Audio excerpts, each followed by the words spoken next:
শুভ সন্ধ্যা বন্ধুরা। আজ 24 অক্টোবর শুক্রবার। আজকের সন্ধ্যার বিশেষ বিশেষ খবরগুলি হল 2026 সালের বিধানসভা নির্বাচনের আগে অসমে সম্পন্ন হবে এসআইআর অথবা ভোটার তালিকার বিশেষ নিবিড় সমীক্ষা। এসআইআর নিয়ে বৈঠকে এবার বড় নির্দেশ দিল নির্বাচন কমিশন। অসমের সাথে সাথে দেশের আরও 5টি রাজ্যে এই নির্দেশ দিয়েছে নির্বাচন কমিশন। নির্বাচন কমিশন জানিয়েছে, বিধানসভা নির্বাচনের আগে এসআইআর প্রক্রিয়া সম্পূর্ণ হবে অসম, তামিলনাড়ু, পুডুচেরি, কেরালা এবং পশ্চিমবঙ্গে। এই রাজ্যগুলিতে আগন্তুক সময়ে অনুষ্ঠিত হবে বিধানসভা নির্বাচন। এদিকে 26-এর বিধানসভা নির্বাচনের আগে অসমে সম্পন্ন হবে এসআইআর। এসআইআর প্রক্রিয়া নিয়ে আজ দিল্লিতে বৈঠকে বসে নির্বাচন কমিশন। এই বৈঠকের পরেই এসআইআর নিয়ে বড় নির্দেশ দেয় নির্বাচন কমিশন।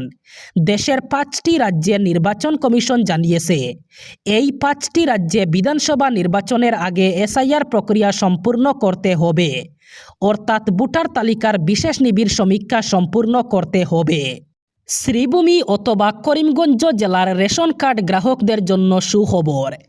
এবার শ্রীভূমি জেলায় খাদ্য সুরক্ষা যোজনার অধীনে অন্তোদয় অন্ন যোজনা এবং প্রায়োরিটি হাউসহোল্ড রেশন কার্ডধারীদের চলতি বছরের নভেম্বর মাসে কার্ড পিছু 1 কেজি করে রেহাই মূল্যের মসুর ডাল, চিনি এবং লবণ বরাদ্দ করা হয়েছে। পাশাপাশি প্রধানমন্ত্রী গরিব কল্যাণ অন্ন যোজনার অধীনে নভেম্বর মাসে অন্তোদয় অন্ন যোজনার হিতাধিকারীদের কার্ড পিছু 35 কেজি এবং প্রায়োরিটি হাউসহোল্ড রেশন কার্ডধারীদের মাথা পিছু 5 কেজি করে বিনামূল্যের চাল বরাদ্দ করা হয়েছে। জেলার রেশন দোকানিদের যথাসময়ে হিতাধিকারীদের মধ্যে এই রেশন সামগ্রী প্রদান করতে সরবরাহ বিভাগ থেকে নির্দেশ দেওয়া হয়েছে। এই সামগ্রী বিতরণে কোনো অনিয়ম করলে রেশন ডিলারদের বিরুদ্ধে কঠোর পদক্ষেপ নেওয়া হবে বলে হুঁশিয়ারি দেওয়া হয়েছে। অনুপ্রবেশ বন্ধের দাবিতে অরাজনৈতিক মঞ্চ এবং নাগরিক সমাজের ডাকা 24 ঘন্টার ত্রিপুরা বন্ধের সমর্থনে ত্রিপুরায় আংশিক প্রভাব পড়েছে। এদিন সকাল থেকেই উত্তর গেট, খুয়াই, আমবাসা, মাধববাড়ি, আসারামবাড়ি, বড়মুড়া বন্ধকে সফল করতে সমর্থনকারী পিকেটিং শুরু করেন। সড়ক অবরোধ করে টায়ার জ্বালিয়ে বন্ধকে সফল করতে উপস্থিত ছিলেন ধর্মঘটকারীরা। তাছাড়া বিভিন্ন রেল লাইনেও পিকেটিং করে কর্মীরা। গতকাল সকাল 5টা থেকে শুরু হয় পিকেটিং বন্ধ সমর্থনকারীদের। আগরতলা খুয়াই 108 জাতীয় সড়কের লেম্বুছড়া এলাকায় পথ অবরোধ করা হয়। সকাল 5টা থেকেই রাস্তায় টায়ার জ্বালিয়ে দেশের জাতীয় পতাকা নিয়ে পথ অবরোধ করে বিক্ষোভ প্রদর্শন করে তিপ্রাসা সিভিল সোসাইটি। লেম্বুছড়া এলাকায় উপস্থিত ছিলেন এডিসির ইএম রুনিয়েল দেববর্মা। রাজ্য বন্ধের সমর্থনে আগরতলা সহ 45টি স্থানে চলে পিকেটিং। রুনিয়েল দেববর্মা সংবাদ মাধ্যমের মুখোমুখি হয়ে অভিযোগ করেন, কেন্দ্রীয় সরকারের তরফে অনুপ্রবেশকারীদের ফেরত পাঠানোর দাবিতে এই ধর্মঘটের সিদ্ধান্ত নেওয়া হয়। এদিকে আগরতলা উত্তর গেটের সামনে শুরু কর্মীদের বন্ধ কর্মসূচি শুরু হয়। জাতীয় পতাকা হাতে টায়ার জ্বালিয়ে বিক্ষোভ প্রদর্শন করেন কর্মী সমর্থকরা। আসন্ন ছট পূজা উপলক্ষে পূজার নিরাপত্তা এবং পরিবেশ বান্ধবতা নিশ্চিত করতে কাছাড় জেলা দুর্যোগ ব্যবস্থাপনা কর্তৃপক্ষ এক বিশেষ নির্দেশিকা জারি করেছে। এতে পূজা উদযাপন যেন শান্তিপূর্ণ, সুশৃঙ্খল এবং সর্বোচ্চ নিরাপত্তা বজায় রেখে সম্পন্ন হয়, সেই বিষয়ে ভক্ত এবং নাগরিকদের সচেতন থাকতে বলা হয়েছে। জেলা প্রশাসন ইতিমধ্যেই উৎসব নির্বিঘ্ন করতে প্রয়োজনীয় প্রস্তুতি গ্রহণ করেছে। নির্দেশিকায় বলা হয়েছে, পূজার সমস্ত আচার অনুষ্ঠান শুধুমাত্র জেলা প্রশাসন নির্ধারিত ও সজ্জিত ঘাটগুলিতে সম্পন্ন করতে হবে। ভক্তদের নিরাপত্তা নির্দেশিকা কঠোরভাবে মেনে চলতে হবে এবং নিরাপত্তা বাহিনী ও স্থানীয় প্রশাসনের সঙ্গে সার্বিক সহযোগিতা করতে বলা হয়েছে। নদী অথবা পুকুরের ধারে অবস্থানের সময় অতিরিক্ত সতর্কতা অবলম্বন এবং শিশু ও প্রবীণদের প্রতি বিশেষ নজর দিতে অনুরোধ করা হয়েছে।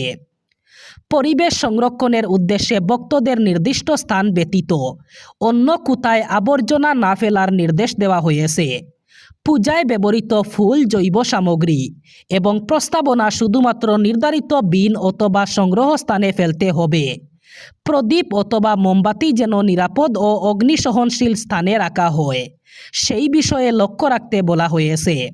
ডিসেম্বরের শেষে অথবা জানুয়ারির প্রথম সপ্তাহে অসম সফরে আসবেন কেন্দ্রীয় স্বরাষ্ট্রমন্ত্রী অমিত শাহ। এই কথা জানান মুখ্যমন্ত্রী ডক্টর হিমন্ত বিশ্ব শর্মা। তিনি বলেন, বটদ্রবা থান সৌন্দর্যবর্ধন প্রকল্পের শিলান্যাস করেছিলেন কেন্দ্রীয় স্বরাষ্ট্রমন্ত্রী অমিত শাহ। চলতি বছরের শেষে না হলে নতুন বছরের প্রথম সপ্তাহে তার হাতেই সেই প্রকল্পের উদ্বোধন হবে।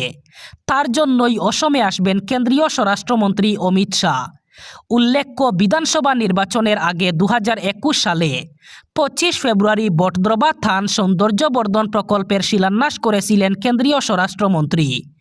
এই প্রকল্পে ব্যয় হবে 188 কোটি টাকা।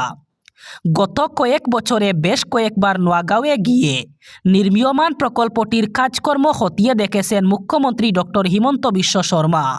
আশঙ্কা ছিল আগে থেকেই, এবার তা সত্যি হলো।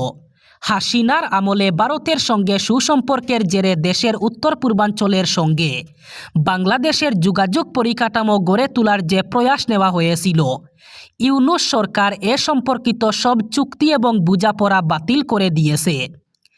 এর ফলে আখাউড়া থেকে আগরতলা, সিলেট থেকে কুলাউড়া, মহিষাসন হয়ে শিলচর যোগাযোগের চুক্তিগুলো আপাতত হিমঘরে চলে গেল। আগরতলা থেকে আখাউড়া হয়ে বাংলাদেশের মধ্য দিয়ে কলকাতার রেলে যাওয়ার যে সম্ভাবনা উজ্জ্বল হয়ে উঠেছিল, তার উপরও দীর্ঘ ছায়া পড়ে গেল। পাকিস্তানের শাহবাজ শরীফ সরকারকে খুশি করতে প্রাক্তন প্রধানমন্ত্রী শেখ হাসিনা জমানায় হওয়া ভারতের সঙ্গে 10টি চুক্তি বাতিল করেছে ভারতের অন্তর্বর্তী সরকার।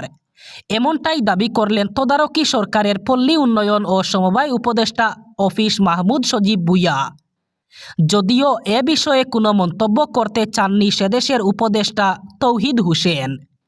2024 সালের জুলাই গণ অভ্যুত্থানের পরে বদলে যায় বাংলাদেশের সরকার।